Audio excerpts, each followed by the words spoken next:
So first of all, may I bring greetings from our recently elected Director General, Mr. Graziano da Silva, and the FAO representative in Trinidad and Tobago, Mr. Barton Clark. Mr. Barton Clark expresses his regret. Unfortunately, he has to attend today a workshop with his UN counterparts on UN security. And so he's asked me to speak on his behalf. And first of all, I would like to say something about the mission of the FAO. As you may be aware, the FAO is a technical assistance agency, and its mandate is to ensure global food security. However, we at FAO are very clear that food security can be achieved only through zealously protecting the resources of land, water, plant, and animal genetic resources, and by stimulating the development of the conditions that promote prosperity for farming communities, and at the same time provide consumers with affordable food prices. This is a very tough balancing act for all the players in the food system, of which the farmers are an integral part. A few of you may recall that in 1999, the former FAO Director General, Dr. Jacques Diouf, paid a visit to Tumbasson Valley in Kora. Terence is shaking his head because he was the guy who was right there alongside with the Director General, helping him plant a tree and discussing with him the telefood project in Tumbasson. So I point to that event to signal the importance FAO places on the work of small communities and on farmers in the quest for food security. Indeed, our newly appointed Director General, Mr. Graziano, has instructed all FAO officers to deepen ties with communities and to be where food production takes place. My organization recognizes that progress to that UN Millennium Goal of reducing world hunger by half depends on the day-to-day decisions of farmers like those in this room here today.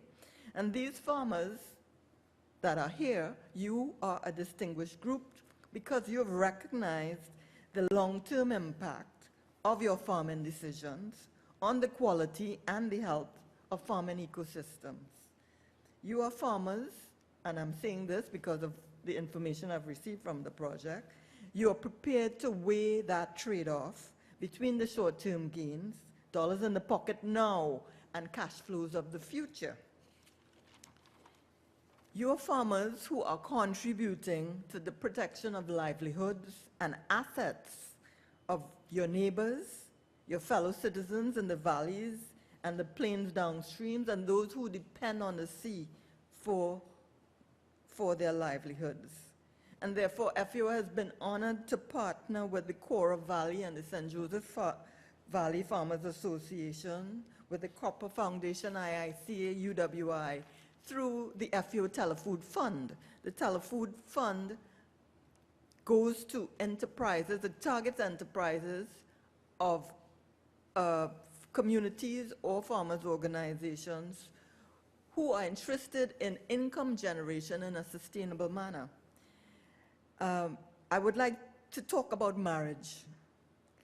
Not being married myself, maybe, I can refer to a couple of things that Dr. Agard has pointed out too about the conflicts and the need for coming together in a way to find solutions.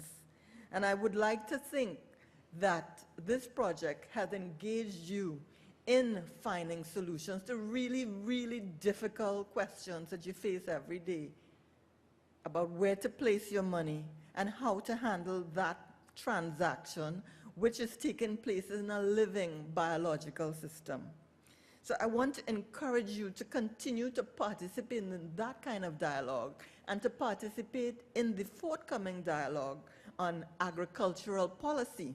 This is a project the FAO will undertake this year in conjunction with our partners, particularly IICA, and I want to recognize Greg Rollins, the IIC representative, who's here today. So we want to endorse your continued participation and discussion in these very, very challenging issues. I want to endorse the comments of Ms. Dookie Singh in commending the Cropper Foundation who went beyond the simple overview of environmental sustainability and delved into that nitty-gritty of the issues of inter-organizational boundaries, of the integrated services that are really required to support farming communities. They go beyond land, they go market prices. They were not afraid, and they engaged us in that discussion, and we think that there will be continuing discourse on that.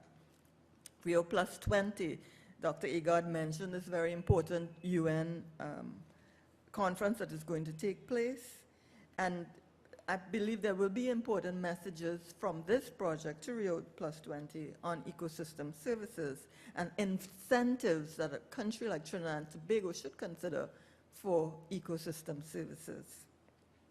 Dr. Agard also pointed out to the fact that this project cannot stop today or tomorrow as a project, but must be considered in terms of national programming for food security. And the FAO is in discussion with the Cropper Foundation and encouraging the ministry to discuss with us how can we move forward in replicating the initial lessons of this project to other farming communities in Trinidad and Tobago.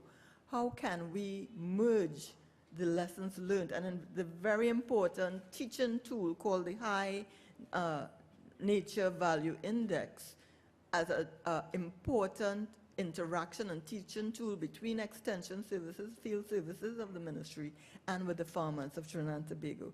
So once again, I have to thank the Cropper Foundation and our partners for the privilege of FAO's involvement in this project. I want to thank you, the farmers, for again giving us an opportunity to offer our services to you.